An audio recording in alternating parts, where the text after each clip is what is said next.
ಮುನ್ನುಡಿ ಕಾಡುಗೊಲ್ಲರ ಕವಲು ದಾರಿಯ ಪಕ್ಷಿ ನೋಟದಲ್ಲಿ ಹೆಸರಾಂತ ಪ್ರಖ್ಯಾತರಾದ ವಿದ್ವಾಂಸರಾದ ಸಾಹಿತಿಗಳಾದ ಕಾಡುಗೊಲ್ಲರ ಸಾಲಾವಳಿ ಎಂಬ ಗ್ರಂಥವನ್ನು ರಚಿಸಿರುವ ಡಾಕ್ಟರ್ ಕೆ ತಿಮ್ಮಯ್ಯನವರು ಕವಲು ದಾರಿಯಲ್ಲಿ ಕಂಡು ಬಂದಿರುವ ವಿಷಯಗಳ ಕಡೆ ಗಮನ ಹರಿಸಿ ಮೂಢನಂಬಿಕೆಗಳ ಕಡೆ ಗಮನ ಹರಿಸಿ ವಿವೇಚನಾಯುತವಾಗಿ ವೈಜ್ಞಾನಿಕವಾಗಿ ಮೂಢನಂಬಿಕೆಗಳ ಬಗ್ಗೆ ಜಾಗೃತಿಗೊಳ್ಳುವ ಸಲುವಾಗಿ ಸಮಾಜವನ್ನು ತಿದ್ದುವ ಸಲುವಾಗಿ ಮೂಢನಂಬಿಕೆಗಳಿಗೆ ಬಲಿಯಾಗಿ ನಾಶವಾಗುವ ಬದಲು ಎಚ್ಚೆತ್ತುಕೊಂಡು ಹೊಸ ಬಾಳಿಗೆ ಬರುವಂತೆ ಪ್ರೇರೇಪಿಸಿ ಉತ್ತೇಜನ ನೀಡಿರುವ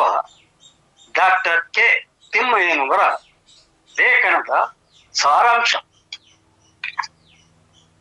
ಸಮಾನತೆ, ಸಹೋದರತೆ, ಸಹಬಾಳ್ವೆ, ಸಹಿಷ್ಣುತೆ ಮೊದಲಾದ ಜನ ಕಲ್ಯಾಣದ ಆಶಯಗಳು ಇಂದಿನ ಅಗತ್ಯವಾಗಿವೆ. ಇವಲ್ಲದೆ ಸರ್ವರಿಗೂ ಸಮಪಾಲು, ಸರ್ವರಿಗೂ ಸಮಬಾಳು ಎಂಬುದು ವಿಶ್ವಕವಿಯ ವಿವೇಕದ ನುಡಿ. ಭಾರತದ ಸಂವಿಧಾನದ ಆಶಯವೂ ಇದೇ ಆಗಿದೆ.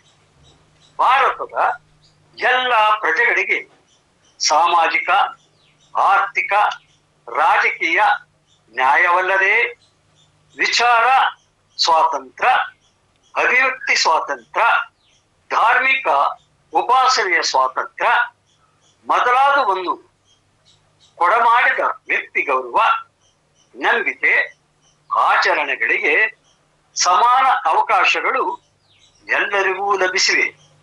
ಇಂತಹ ಸರ್ವರ ಏಳಿಗೆಯನ್ನು ಸ್ವಸ್ಥ ಸಮಾಜದ, ಸಮ ಸಮಾಜದ, ಸುಖಿ ಸಮಾಜದ ಕನಸು ಕಂಡವರು ಹಲವರು.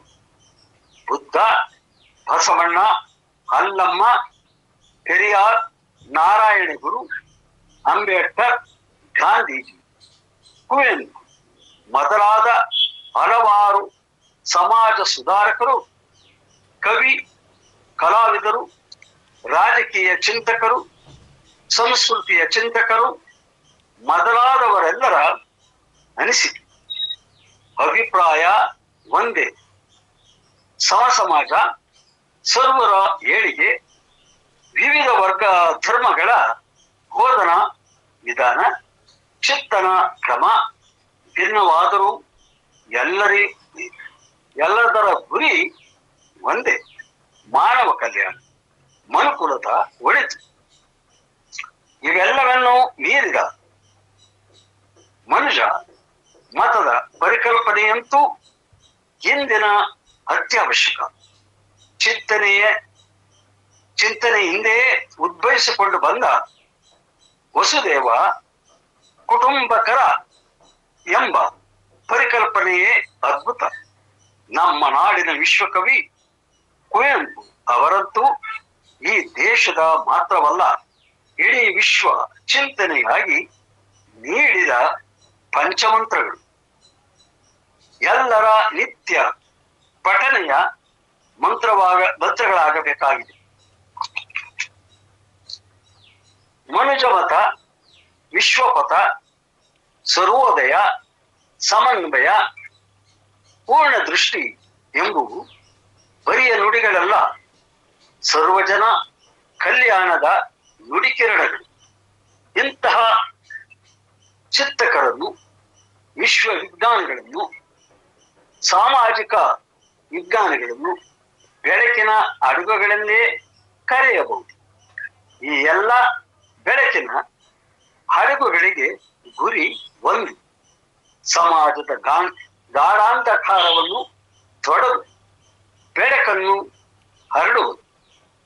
ಆದರೆ ಸಮಾಜದ ಕತ್ತಲೆಗೆ ಮಿತಿಮೀರಿದ ದಾಹ ಎಲ್ಲ ದೀಪಾವಳಿಯ ಹಡಗುಗಳನ್ನು ನುಂಗಿ ನಡೆಯುತ್ತಾ ಬರುತ್ತಿದೆ. ಸತ್ಯಕ್ಕಿಂತ ಸುಳ್ಳು ಬೆಲೆ ಇರುತ್ತದೆ.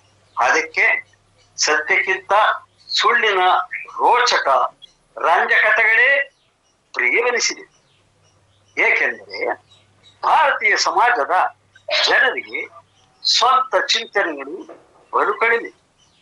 ಅವರಿವರ ಮಾರ್ಗದರ್ಶನವೇ ಅವರಿಗೆ ದಾರಿಯಾಗಿದೆ.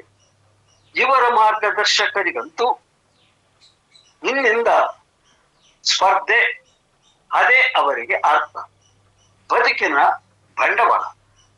ಹಾಗಾಗಿ ರಾಜಾರೋಷವಾಗಿ ಸುಳ್ಳು, ಕಪಟ, ವಂಚನೆ, ದ್ರೋಹ, ದೌರ್ಜನ್ಯ, ದರ್ಪ ಎಲ್ಲವನ್ನೂ ಸಮಾಜದ ಮೇಲೆ ಎಸಗುತ್ತಾ ಬಂದಿದ್ದಾರೆ. ವರ್ಣ, ವರ್ಗ, ಜಾತಿ, ಲಿಂಗ ಮುಂತಾದ ರೀತಿಯಲ್ಲಿ ತಾರತಮ್ಯಗಳನ್ನು ಸೃಷ್ಟಿಸುತ್ತಾ ಬಂದಿದ್ದಾರೆ. ಸಾಮಾನ್ಯ ಜ್ಞಾನವೇ ಇಲ್ಲದ ಸಮಾಜ ಅವರ ತಾಳಕ್ಕೆ ತಕ್ಕಂತೆ ಕುಣಿಯುತ್ತಾ ಬರುತ್ತಿದೆ. ವರ್ಣ ವ್ಯವಸ್ಥೆ, ಜಾತಿ ವ್ಯವಸ್ಥೆಗಳಂತೂ ಕೆಲವರ ಸಮಕಾಲಿಕ ಪಾಪದ ಸೃಷ್ಟಿಯಾಗಿ ನಿಂತಿದೆ. ಇದಕ್ಕೆ ಧರ್ಮ ಹಾಗೂ ದೈವದ ಸ್ಪರ್ಶವನ್ನು ಬೆಂಬಲವನ್ನು ನೀಡಿ ಶಾಶ್ವತವಾಗಿಸಲಾಗಿದೆ. ಈ ವ್ಯವಸ್ಥೆಗೆ ಬಲಿಪಶುಗಳಾದ ಜನತೆಯೇ ಇದರ ಸಮರ್ಥಕರಾಗಿ ಮುಂದುವರಿಸುತ್ತಿರುವುದು ಸರ್ವಕಾಲಿಕ ವ್ಯಂಗ್ಯವೇ ಸರಿ. ಹಬ್ಬಕ್ಕೆ ತಂದ ಅರಕೆಯ ಕುರಿ ತೋರಣಕ್ಕೆ ತಂದ ತಳಿರ ಮೇಯುತ್ತಾ ನೋಡ ಎಂಬಂತಾಗಿದೆ. ಜಾತಿಯ ಹೆಸರಲ್ಲಿ ಭಾರತೀಯ ಸಮಾಜ ಛಿದ್ರವಾಗಿದೆ ಎಂಬುದನ್ನು ಬಹುತೇಕರು ಒಪ್ಪುತ್ತಾರೆ. ಸಾರ್ವಜನಿಕ ಬದುಕಿನಲ್ಲಿ, ಸಾರ್ವಜನಿಕ ಸಭೆ ಸಮಾರಂಭ ವೇದಿಕೆಗಳಲ್ಲಿ ಇದನ್ನು ಖಂಡಿಸಿ ಉದ್ದುದ್ದ ಭಾಷಣವನ್ನು ಮಾಡುವ ಮಂದಿ ಇದ್ದಾರೆ. ಆದರೆ ವೈಯಕ್ತಿಕ ಬದುಕಿನಲ್ಲಿ ಜಾತಿಯನ್ನು ಮೀರಲಾರದ ಇಕ್ಕಟ್ಟಿಗೆ ಸಿಲುಕುತ್ತಾರೆ. ಕಾರಣ ಸಾಮಾಜಿಕ ಬಹಿಷ್ಕಾರದ ಭಯ, ಸಮುದಾಯದ ಅಸಹಕಾರದಿಂದ ಆತಂಕ, ನಿಂದನೆ, ತಿರಸ್ಕಾರ ಇತ್ಯಾದಿಗಳೆಂದು ಮಾತುಗಳು. ಇನ್ನು ಬಹುತೇಕರು ಆ ಜಾತಿ ವ್ಯವಸ್ಥೆಯನ್ನು ಒಪ್ಪಿ ನಡೆಯುತ್ತಿದ್ದಾರೆ. ಇವರಲ್ಲಿಯೂ ಅರ್ಧಕ್ಕಿಂತ ಹೆಚ್ಚು ಮಂದಿ ವಿಚಾರವಂತರ ಸುಧಾರಣವಾದಿಗಳ ಮಾತಿಗೂ ಚಪ್ಪಾಳೆ ತಟ್ಟುತ್ತಾರೆ. ಸಂಪ್ರದಾಯವಾದಿಗಳ ಮಾತಿಗೂ ಚಪ್ಪಾಳೆ ತಟ್ಟುತ್ತಾರೆ. ಅಂದರೆ ಯಾರ ವಿರೋಧವನ್ನು ಕಟ್ಟಿಕೊಳ್ಳಲು ಇವರು ಬಯಸುವುದಿಲ್ಲ.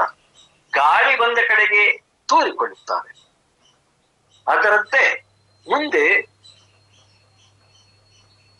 ಮಂಚವಾಯು ಮತ್ತೆ ಕೆಲವರು ಮೂಲಭೂತವಾದವನ್ನೇ ತಮ್ಮ ಮೂಲಭೂತ ಹಕ್ಕು ಎಂದು ತಿಳಿದಿದ್ದಾರೆ. ಇವರು ಯಾವ ಸಾಮಾಜಿಕ ಪರಿವರ್ತನೆಯನ್ನು ಬಯಸಲಾರರು, ಯಾವ ಚಳುವಳಿಗೂ ಬರುವುದಿಲ್ಲ. ಜಡವಾದಿಗಳಿಗಳು. ಈ ಕಾರಣಗಳಿಂದಾಗಿಯೇ ಸಮಾಜ ಒಡೆದ ಮನೆ ಆಗಿದೆ.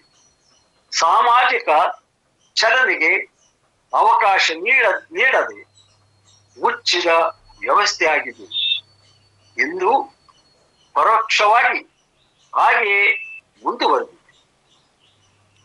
ಪ್ರಜಾತಂತ್ರ ವ್ಯವಸ್ಥೆಯಲ್ಲೂ ಸ್ವತಂತ್ರ ಭಾರತದ ಸಂವಿಧಾನ ಜಾರಿಯಾಗಿ ಮುಕ್ತ ಸಾಮಾಜಿಕ ವ್ಯವಸ್ಥೆಗೆ ಅವಕಾಶವಾಗಿದ್ದರೂ ಒಳಗೆ ಮುಚ್ಚಿದ ವ್ಯವಸ್ಥೆಯೇ ತನ್ನ ಚಹರೆಯನ್ನು ಉಳಿಸಿಕೊಂಡಂತೆ ಕಾಣುತ್ತದೆ.